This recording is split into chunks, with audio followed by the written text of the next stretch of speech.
The XK 4K Game Stick is a plug-and-play gaming device. It only costs around $45 and comes with two controllers modeled after the PlayStation DualShock design. But what you're probably wondering, is the cheap price really worth it for a plug-and-play gaming device? So right out of the box, you obviously get your two controllers, the receiver for the controllers, the game stick, its power cable, and this handy HDMI extension cable, so it makes it easy to plug in whether you're using a monitor, a TV, or a projector. The stick itself has the HDMI out on one side. On the bottom you have your games and software SD card. Mine came with the 64GB SD card, but you can get a 128GB SD card if you want to upgrade to more preloaded games. On the right side you have a USB port for the controller receiver and then a port for your power cable. One thing I've noticed is that the power cable won't go straight in like that. It's a little bit out of alignment, so I just kind of angled it down and then scooped it in like that.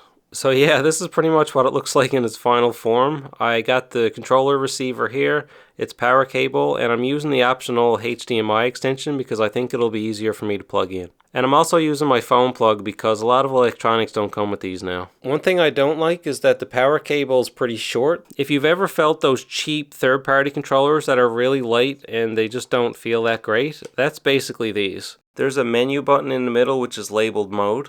These buttons in the center are rubber, whereas these buttons on the outside are plastic, and they do feel really cheap.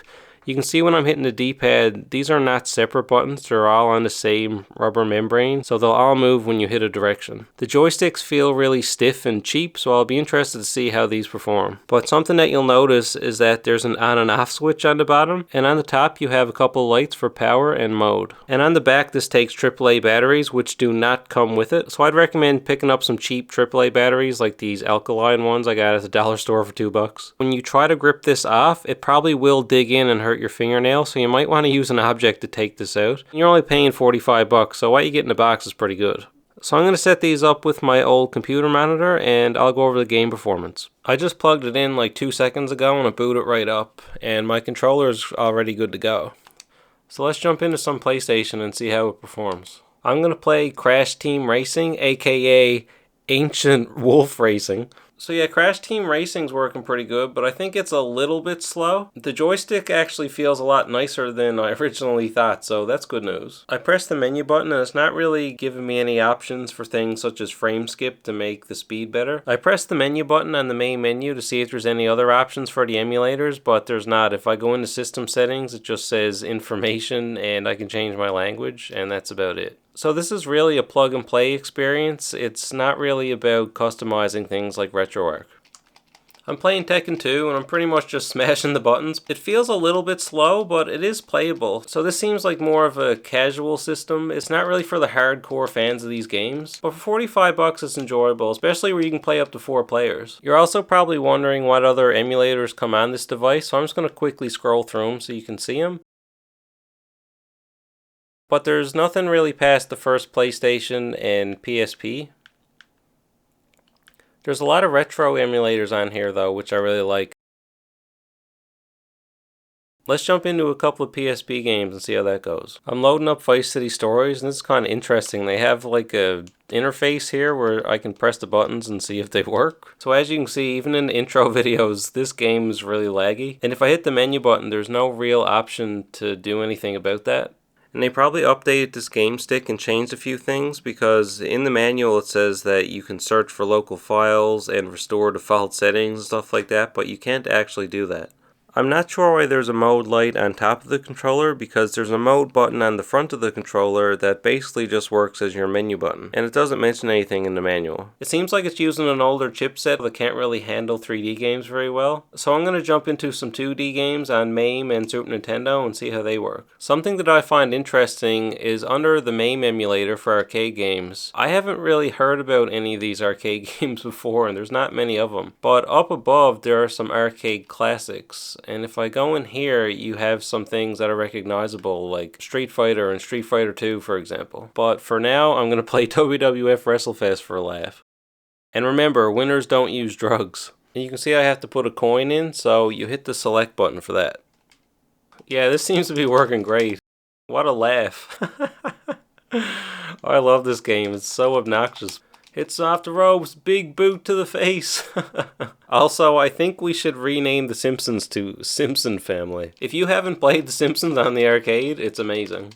I'm going to jump into Super Nintendo and see if there's any games in here that's worth testing out, like Yoshi's Island. It's so far down the list, I'm actually going to use the search function. And there it is.